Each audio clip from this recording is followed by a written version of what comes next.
The dirt beneath their boots made a particular sound that day, a crunching noise that cut through the humid silence hanging over the abandoned compound. It was late October in 1944, and the Philippine island of Leyte had become another contested piece of ground in the vast Pacific theatre. The garrison the Japanese had occupied and then hurriedly evacuated still bore traces of their presence, but the American soldiers moving cautiously through the empty structures expected to find ammunition stores or perhaps a few stragglers preparing an ambush. What they discovered instead would challenge everything they thought they understood about the war they were fighting. Inside one of the buildings, barely visible through gaps in the bamboo walls, someone was watching. A young woman pressed herself against the rough interior, her breathing shallow, her body tensed in anticipation of what she had learned over 3 years to expect from the sound of military boots. The uniforms moving past her hiding spot were different from those she had grown accustomed to seeing, but uniforms had never meant safety. They had only ever meant pain, control, and the systematic destruction of everything she had once been. The voices speaking words in a language she could not comprehend only added to her terror. Change, in her experience, had never brought anything but additional suffering. One of the soldiers paused near where she hid. Through the crack in the wall she could see his face, younger than she might have expected, marked by the weariness that characterized men who had been fighting for too long. When he called out, his tone lacked the harsh command she had been conditioned to obey. The gentleness in his voice felt like a trap, another form of cruelty designed to break her further before the violence began. She closed her eyes and waited for the inevitable. The words came again, softer this time, and she heard other voices joining in. The door to the building opened slowly, carefully, as though those entering feared what they might find.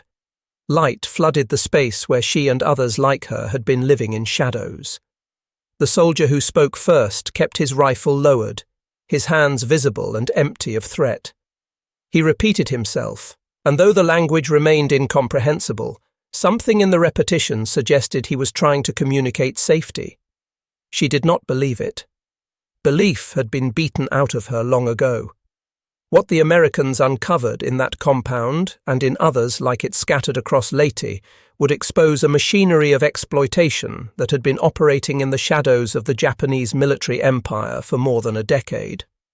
The system had been deliberately constructed to remain invisible, hidden behind euphemisms and geographic isolation, protected by layers of secrecy that ensured its victims remained voiceless and its perpetrators unaccountable.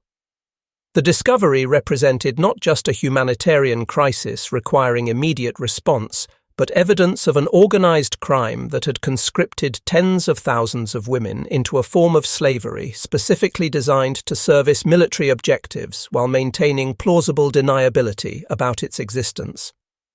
The origins of this system reached back to the early 1930s, when Japanese military expansion into Manchuria created logistical challenges that planners believed required innovative solutions. The establishment of what would be called comfort stations began as an attempt to address concerns about military discipline and the prevention of random violence against civilian populations in occupied territories. The reasoning presented to justify the system emphasized control, order, and the maintenance of fighting capacity among troops stationed far from home for extended periods. Behind this rational veneer lay assumptions about expendability, about which lives mattered and which could be consumed in service of imperial ambition. The recruitment methods employed to populate these stations ranged from deception to outright kidnapping. Young women, many still in their teenage years, found themselves targeted by a system that understood vulnerability and exploited it with ruthless efficiency. Some were approached with offers of employment in factories or restaurants, promises of wages and opportunity that seemed like escape routes from poverty. Others were simply taken, seized from their homes in the night by men who faced no consequences for their actions. The women came from Korea, from China, from the Philippines, and as the war expanded its reach, from Indonesia, Malaya, and the scattered islands of the Pacific. Geography mattered less than availability, and the calculations of those who saw human beings as resources to be allocated. Once in the system, escape became functionally impossible. The stations themselves were positioned deliberately far from population centres, placed in locations where isolation guaranteed control. The architectural elements remained consistent across different sites. Wooden structures, usually barracks-style buildings, surrounded by barriers that could be barbed wire or bamboo depending on available materials. Guard towers provided observation points that ensured constant surveillance. A central administrative building housed the military personnel responsible for managing the facility. Every element of the design emphasized containment and the absolute authority of those in charge over those confined within the walls. The daily existence imposed on the women followed patterns calculated to destroy autonomy and resistance. Schedules were rigid and enforced without exception. Silence was mandatory unless speech was explicitly permitted. Every movement was monitored, every interaction controlled. The psychological architecture of the system proved as effective as the physical barriers. Women were told repeatedly that no rescue would come, that their families had abandoned them as shameful, that any attempt to escape would result in immediate execution. After months and years of this conditioning, hope itself became impossible to sustain. Even when the sounds of battle approached, when it became clear that the war was turning against their captors, many of the women could not imagine that liberation might actually occur. Japanese military authorities justified the comfort station network through arguments about military necessity and the protection of civilian populations from undisciplined troops. The claim that organized brothels would prevent random assaults and maintain morale among soldiers fighting prolonged campaigns became the official rationale. Yet the reality bore little resemblance to these justifications.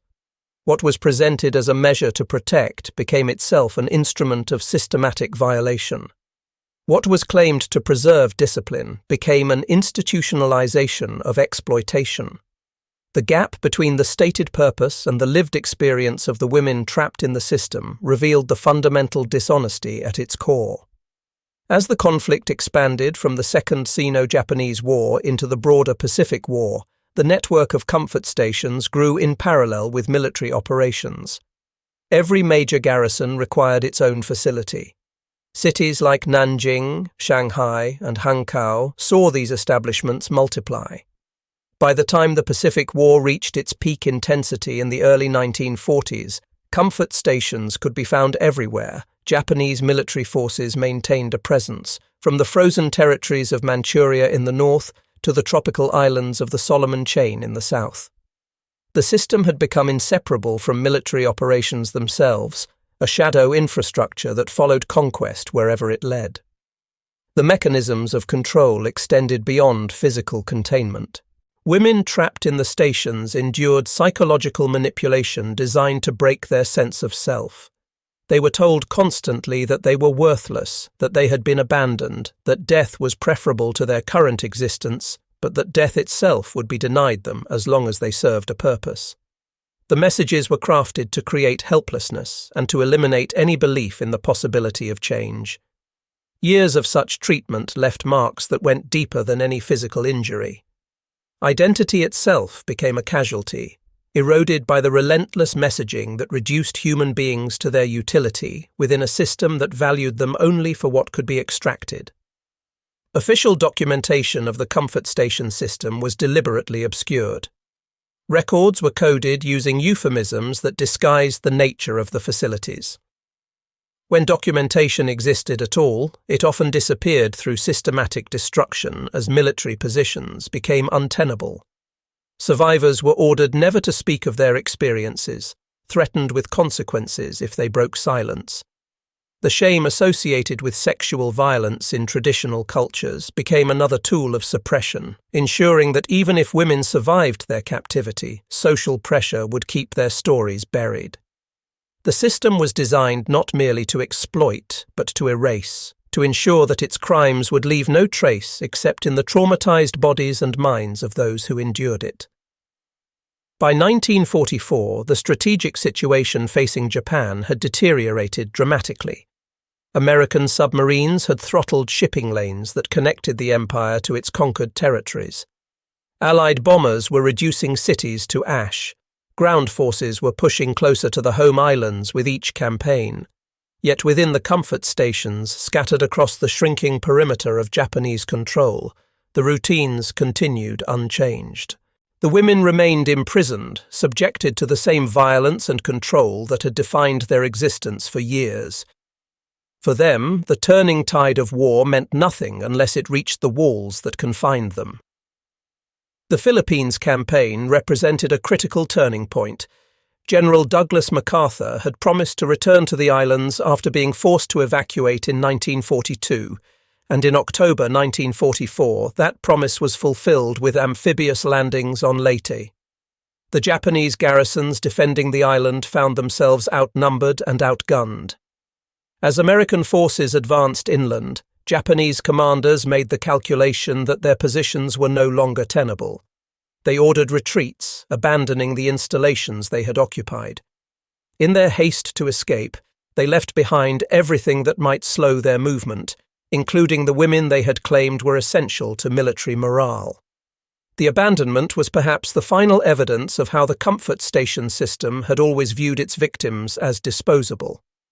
For the women remaining in the compounds after their captors fled, the sudden silence carried its own terror.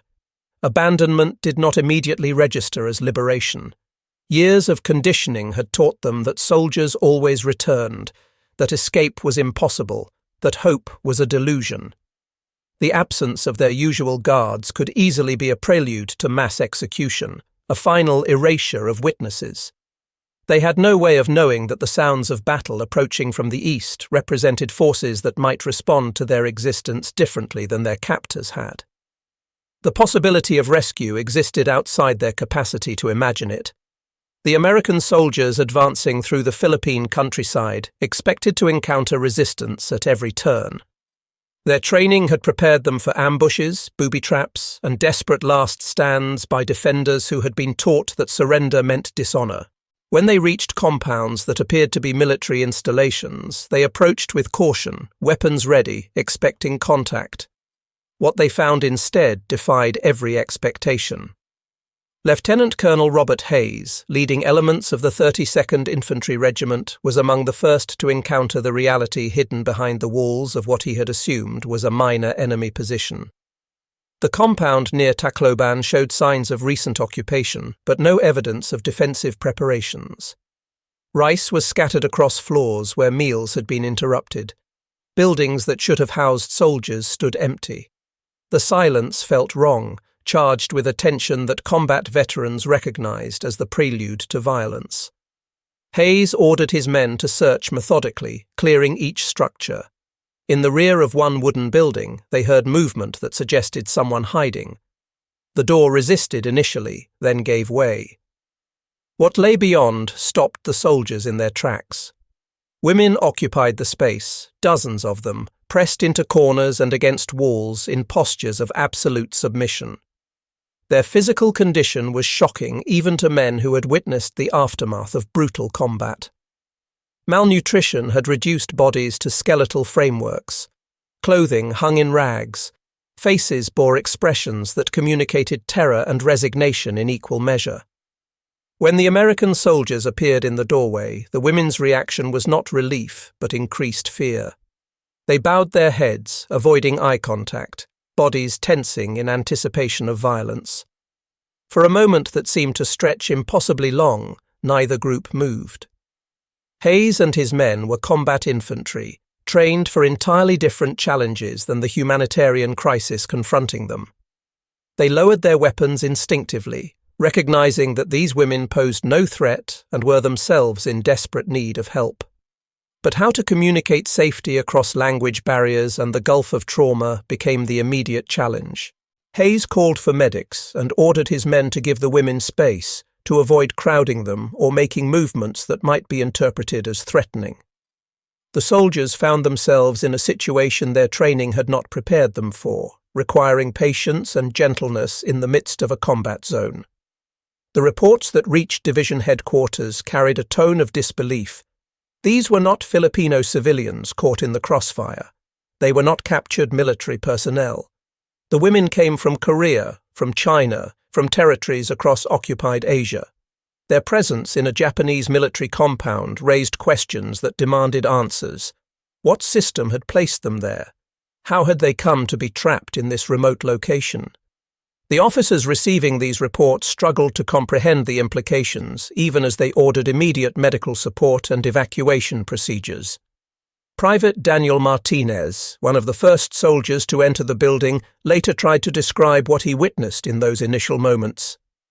The women's conditioning was so complete that they could not accept the possibility of rescue.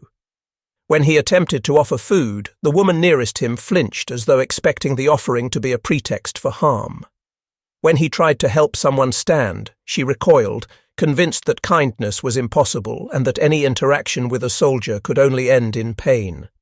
Martinez realized that simply entering the room had traumatized them further, because their experience had taught them that soldiers only brought suffering. As American forces pushed deeper into Leyte, similar discoveries multiplied. Each compound revealed variations on the same theme. Women held in secret, their health destroyed, their capacity for trust so damaged that even rescue felt like another form of threat. The pattern became undeniable. This was not a random occurrence, but evidence of a systematic structure that had operated across the Japanese military empire. Intelligence officers began collecting testimonies and documentation, piecing together the outlines of a crime that had been hidden behind military secrecy for more than a decade. The psychological impact on the soldiers witnessing these discoveries was profound and lasting. Men who had endured some of the most intense combat in the Pacific Theater found themselves shaken by encounters with the comfort station survivors in ways that battlefield experiences had not prepared them for. One company commander wrote in his journal that finding the women had affected him more deeply than any firefight, because the suffering he witnessed was not the chaotic violence of war, but the calculated cruelty of an organized system. The realization that an empire had constructed machinery specifically designed to exploit and destroy these women challenged assumptions about the nature of the conflict. The women themselves experienced liberation as something closer to terror than joy. Years of conditioning could not be erased by the appearance of different uniforms and unfamiliar faces. The very concept of safety had been systematically destroyed within them. When American soldiers said they had come to help, the women heard words they could not trust because trust itself had become impossible.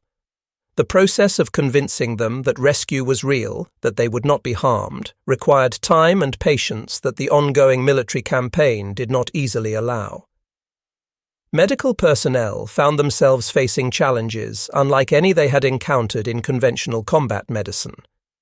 The women's physical condition demanded immediate intervention, but the psychological damage made standard medical procedures impossible to implement. To approach with instruments, to ask someone to undress for examination, to shine lights for inspection, all triggered panic responses born from years of violation. Army nurses and doctors had to completely reimagine their protocols, finding ways to provide care that respected the trauma their patients had endured. Captain Helen Morrison, an Army nurse assigned to one of the evacuation hospitals receiving survivors, quickly recognized that conventional military medicine was inadequate for this situation. The women would not eat unless commanded to do so, as though waiting for permission. They refused to sleep in beds, instead curling on floors in corners, maintaining the vigilance that captivity had required. When asked to change into clean clothing, they froze, unable to comprehend that the offer might be genuine. Morrison wrote later that she had never encountered human beings so completely conditioned to expect only cruelty, and that learning to care for them required abandoning everything she had been taught about medical efficiency. The deployment of interpreters became essential but complicated. Few American personnel spoke the necessary languages, and the women came from diverse linguistic backgrounds. The military located Japanese-American soldiers who could communicate in Korean or Chinese, but their presence initially created new problems. Women who had been victimized by Japanese soldiers saw Japanese faces in American uniforms and assumed they were being handed back to their tormentors. One interpreter, a woman named Keiko Tanaka, who had been born in Hawaii, recalled the moment she first spoke to a group of Korean survivors in their own language. The initial reaction was suspicion and fear. Only after she explained repeatedly that she was American, that she had never been to Japan, that she was there to help them, did some of the women begin to cautiously believe her. The process of establishing trust happened incrementally, through small gestures repeated consistently over days and weeks. A bowl of soup offered without demands, a blanket provided freely, the simple act of being left alone, unwatched, to wash in privacy. These small freedoms carried enormous weight for women who had been denied autonomy for years. Maria Santos, a Filipina survivor later interviewed about her experience, said that the moment she was given soap and water and told she could wash herself without anyone watching represented a more powerful proof of liberation than any verbal assurance. The restoration of privacy was the restoration of humanity. As American forces secured more territory across the Philippines, the pattern repeated at each garrison they captured. Soldiers cleared the military installations, secured perimeters against counterattack, and then discovered the hidden populations of women who had been trapped in the comfort stations. What began as combat operations transformed into humanitarian missions that required different skills and resources.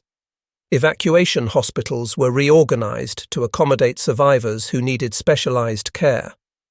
Protocols were rewritten in real time, with medical personnel learning through experience how to treat trauma that went beyond physical injury. The shock of discovery rippled through the American military chain of command and eventually reached officials in Washington who struggled to comprehend the scale and nature of what had been uncovered. Initial reports seemed almost impossible to believe. An organized system of sexual slavery operating across an entire military empire? Women held captive for years in facilities designed specifically for their exploitation? The evidence, however, could not be dismissed. The survivors themselves were living proof, and the military documentation being recovered from abandoned Japanese positions confirmed the testimonies. For the soldiers on the ground, the experience of liberating the comfort stations changed them in ways that combat had not. Years later, veterans would speak about those encounters as defining moments that revealed dimensions of the war they had not understood before. One officer who participated in the liberation of a compound near Manila wrote that he had believed he was fighting to defeat an enemy army, but encountering the comfort women taught him that he was fighting against something much darker than military force. He was confronting a system that had industrialized cruelty and disguised it as policy. The women's reactions to liberation remained complex and painful even as the immediate danger passed. Freedom, when it finally came, did not feel triumphant. It felt fragile, uncertain, threaded with the fear that it might be temporary or illusory. Women who had been told for years that no one would rescue them, that the world had forgotten them, could not immediately embrace the reality that their captivity had ended. Some remained silent for days after liberation, unable or unwilling to speak. Others asked repeatedly if they would be punished, if their families would reject them, if they would be returned to the stations. The psychological architecture of control that had been built around them could not be dismantled as quickly as the physical walls that had confined them. Medical documentation from the period reveals the depth of the physical damage. Doctors treating the survivors found malnutrition so severe that some women weighed barely 80 pounds. Chronic untreated infections were universal. Sexually transmitted diseases had spread unchecked for years. Many survivors bore scars from beatings and other forms of violence. The medical charts filled with clinical notations that barely captured the human cost, describing symptoms and pathologies that represented years of systematic abuse condensed into measurements and diagnostic codes. Yet the physical damage, terrible as it was, proved easier to address than the psychological wounds. The women had been taught that soldiers always brought pain, that kindness was impossible, that submission was the only path to survival. These lessons had been reinforced daily through violence and control until they became foundational beliefs. Unlearning them required more than medical treatment. It required the patient reconstruction of trust, a process that could not be rushed and that many survivors would struggle with for the remainder of their lives. The discovery of the comfort stations and the liberation of the women trapped within them represented more than a humanitarian crisis requiring immediate response. It was evidence of a crime that had been carefully hidden, protected by military secrecy and the shame imposed on its victims. The American soldiers who uncovered the system became inadvertent witnesses to something they had not known existed, and their testimony, combined with the voices of survivors, would eventually force a reckoning with this hidden history. The immediate aftermath of liberation involved practical challenges that consumed resources and attention. Where would the women go? How could they be cared for in the midst of an ongoing military campaign? Who would take responsibility for their recovery and eventual repatriation? The army established temporary facilities to house survivors, but these were makeshift solutions to a problem of staggering complexity. Medical teams worked around the clock, but they were treating wounds that medicine alone could not heal. Some women expressed a desire to return to their homelands, to find what remained of the families they had been torn from. Others feared returning, worried that they would face rejection or shame. In traditional societies across Asia, victims of sexual violence often bore the stigma rather than the perpetrators. Women who had survived the comfort stations understood that going home might mean confronting not only the trauma of what had been done to them, but also the judgment of communities that might view them as dishonored. For many, the prospect of repatriation was almost as terrifying as their captivity had been. The American military worked with international relief organizations to develop programs for survivors who could not or would not return home. Vocational training was offered, along with continued medical care and assistance with resettlement. Yet these programs, well-intentioned as they were, could not fully address the scope of the problem. How do you rebuild a life that was stolen? How do you recover identity that was systematically destroyed? The women themselves would testify later that recovery was not measured in months or years, but in decades, and that some wounds never truly healed. Cultural sensitivity became an important consideration in the aftermath. Relief workers attempted to provide traditional foods that might reconnect survivors with their heritage. Korean rice dishes, Chinese teas, Filipino fruits, small gestures meant to honor identity that the comfort station system had tried to erase. Clothing was offered that reflected traditional styles from the women's home cultures. Religious services were arranged in multiple languages, recognizing that for many survivors, spiritual practice represented a connection to self that had been denied during captivity. The psychological recovery of the survivors unfolded slowly and unevenly. Some women responded to care and began to rebuild their lives with remarkable resilience. Others remained locked in the trauma, unable to move beyond the years of abuse. The women who had been youngest when taken, some still children when their captivity began, faced particular challenges. Their entire adolescence and early adulthood had been consumed by the comfort station system. They had no memories of normal life to return to, no sense of who they might have been without the trauma that had defined them. For the American soldiers and medical personnel who participated in the liberation and initial care of the comfort station survivors, the experience left lasting impressions. Many carried memories of those encounters for the rest of their lives, describing them as moments that changed their understanding of war and humanity. Private Martinez wrote decades later that seeing the comfort women had taught him more about the cost of conflict than any battlefield casualty. The suffering he witnessed was not the chaotic violence of combat, but the organized cruelty of a system that had calculated its victims' pain. The broader military and political implications of the discovery took time to fully emerge. Initial reports focused on the humanitarian crisis and the immediate need for medical intervention.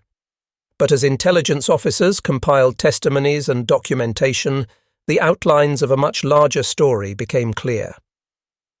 The comfort station system had not been a random occurrence or the work of rogue commanders.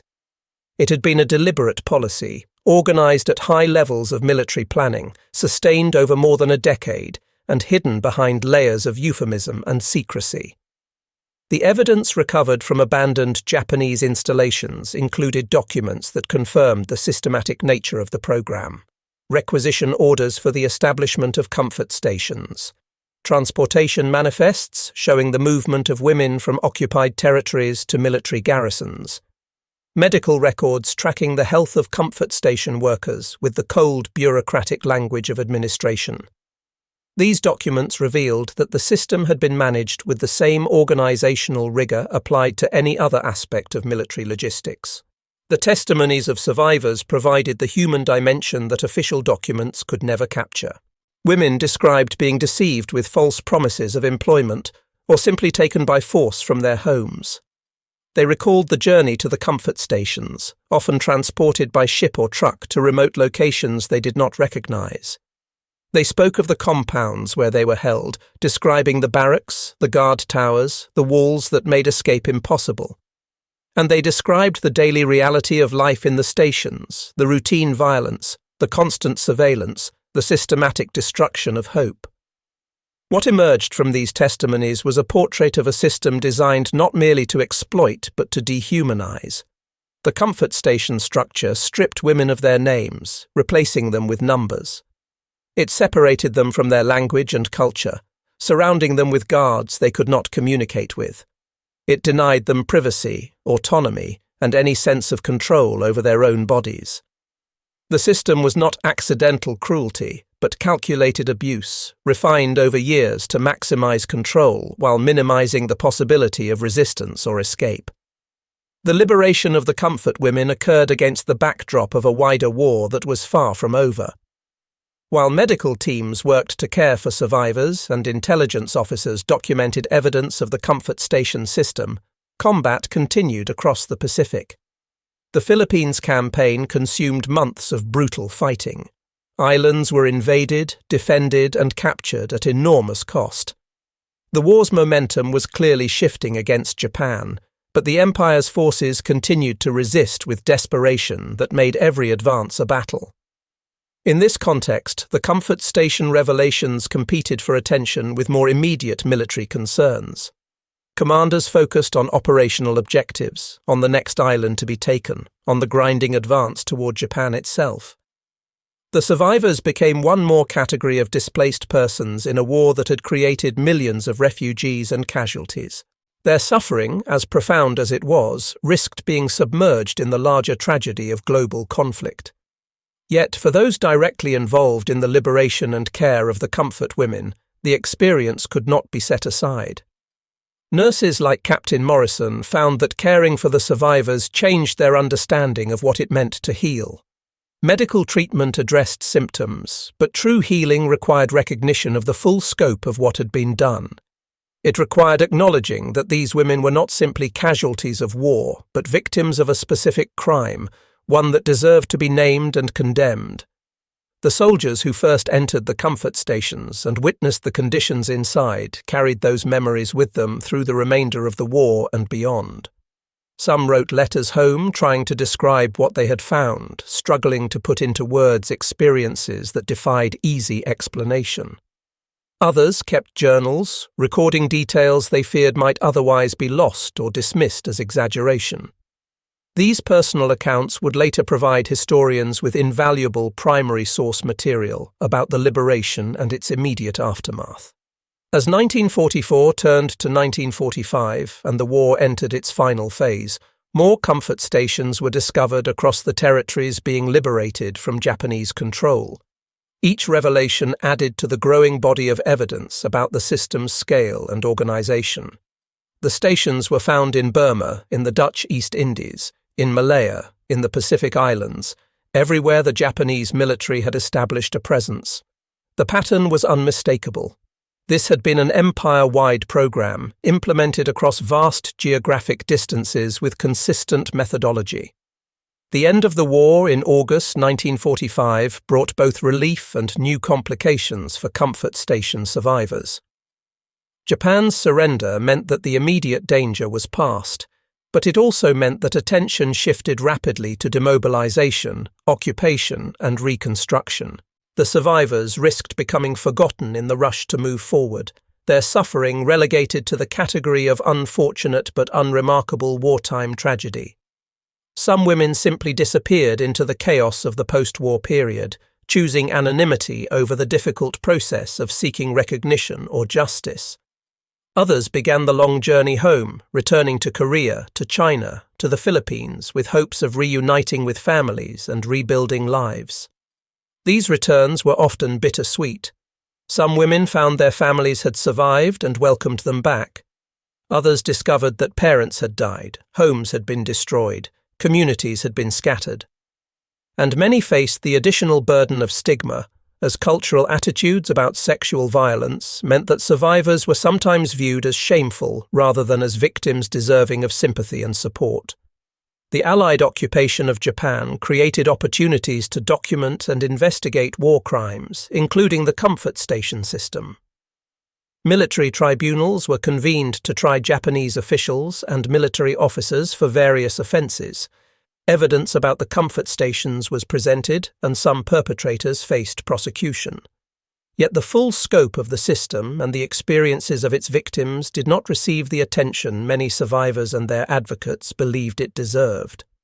Other war crimes dominated the proceedings, and the comfort station issue risked being minimized or overlooked. In the years immediately following the war, most comfort station survivors chose silence. The social stigma associated with their experiences made public testimony dangerous to their reputations and their ability to reintegrate into their communities. Many married and raised families without ever speaking about what they had endured. Some moved to new locations where their past was unknown, preferring to build lives free from the weight of memory. The silence was not acceptance but survival, a recognition that the world was not ready to hear their stories. Decades passed. The women who had been young when taken into the comfort station system aged into middle age and then old age, carrying their memories privately.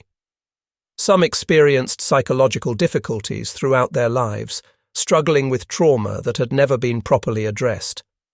Others found ways to live with what had happened, compartmentalizing the past while focusing on the present. But the memories never truly faded, and for many survivors, the lack of acknowledgement felt like a second injustice layered on top of the first. The breakthrough came gradually, beginning in the 1980s and accelerating in the 1990s, when some survivors decided that silence was no longer acceptable. Elderly women in Seoul, in Manila, in Taipei, began to speak publicly about their experiences as comfort women. They shared their stories with journalists, with historians, with anyone willing to listen. Their testimony was powerful precisely because it had been so long suppressed, and because these women, now grandmothers, were finally claiming space to tell truths that had been denied for 40 years. The impact of these late testimonies was profound. Younger generations who had grown up in the post-war period suddenly learned about a chapter of history that had been hidden or minimized. Activists took up the cause, demanding official acknowledgement from the Japanese government and seeking justice for survivors. International human rights organizations recognized the comfort station system as a clear example of systematic sexual slavery and war crimes. The issue moved from private memory to public discourse, from individual tragedy to collective responsibility. The survivors who chose to speak publicly faced significant personal costs. They endured skepticism from those who questioned their accounts or their motives. They faced criticism from people who believed they should have maintained silence rather than bringing shame to their nations or families. And they relived their trauma repeatedly as they testified before courts, commissions, and media outlets. Yet they persisted, driven by a belief that acknowledgement and justice were worth the pain of remembering. The legacy of the comfort station system and its liberation extends far beyond the immediate historical moment. The survivors' testimony contributed to evolving international standards about war crimes and crimes against humanity. The documentation of systematic sexual slavery in wartime influenced the development of legal frameworks intended to hold perpetrators accountable and to recognize sexual violence as a weapon of war rather than an unfortunate byproduct. The comfort women became a case study in how exploitation operates in conflict zones and how survivors can be marginalized even after liberation. Educational initiatives emerged to ensure that future generations would know about the comfort station system and understand its implications. Museums and memorials were established in several countries to honor the survivors and to preserve the historical record. Documentary films and scholarly books explored different dimensions of the story, from the military planning that created the system to the personal experiences of individual women. The goal was to prevent erasure, to ensure that this history would not be forgotten or dismissed. The survivors themselves became advocates not only for recognition of their own suffering, but for all victims of sexual violence in conflict. They spoke at international forums about the importance of protecting vulnerable populations during war. They worked with human rights organizations to develop protocols for responding to sexual slavery when it was discovered. They mentored younger activists who carried their message to new audiences. In their old age, these women who had once been silenced became powerful voices for justice.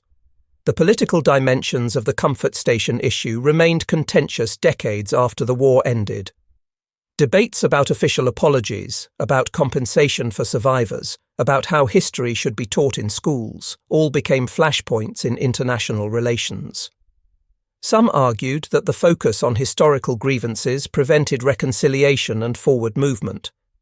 Others insisted that true reconciliation required full acknowledgement of past crimes and meaningful accountability.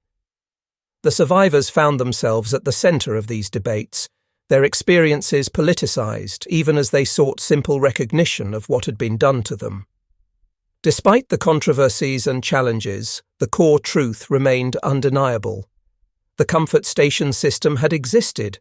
It had exploited tens of thousands of women. It had operated with official sanction and organizational planning. And it had been hidden behind walls of secrecy that were only breached when military defeat made concealment impossible. The liberation of comfort stations by American forces in 1944 and 1945 had been the first step in a much longer process of revelation, a process that continued long after the physical walls came down. The women who survived the comfort stations carried lessons that extended beyond their individual experiences. Their survival itself was a form of resistance against a system designed to break them. Their willingness to eventually speak, despite all the pressures towards silence, was an act of courage that challenged powerful forces invested in forgetting. And their insistence on dignity and recognition became a model for other survivors of systematic abuse seeking to have their voices heard and their suffering acknowledged. The story of the comfort women and their liberation is ultimately a story about power and its abuse, about the capacity of organized systems to inflict tremendous harm, and about the resilience of human beings even in the face of deliberate cruelty. It is also a story about memory and erasure, about how histories can be hidden and how they can eventually be recovered through the determination of survivors and their allies. The American soldiers who first encountered the comfort stations in the Philippines could not have known that their discovery would reverberate across decades, that the women they found would eventually become symbols of resistance and advocates for justice. They knew only that they had found people in desperate need, and that responding to that need was an obligation that transcended military objectives. In the final accounting, the liberation of the comfort stations accomplished something essential, even if incomplete. It shattered the walls that had kept the women hidden. It created a record that could not be entirely suppressed. It planted seeds that would eventually grow into a broader movement for recognition and justice. The women walked out of those compounds into a world that did not initially understand what they had endured, but they survived to eventually tell their stories in their own voices. That survival, hard-won and costly, ensured that the comfort station system could not remain buried in the shadows where its architects had tried to hide it. The truth emerged slowly, painfully, but it emerged. and in that emergence lay both the condemnation of past crimes and the hope that recognition might prevent their repetition.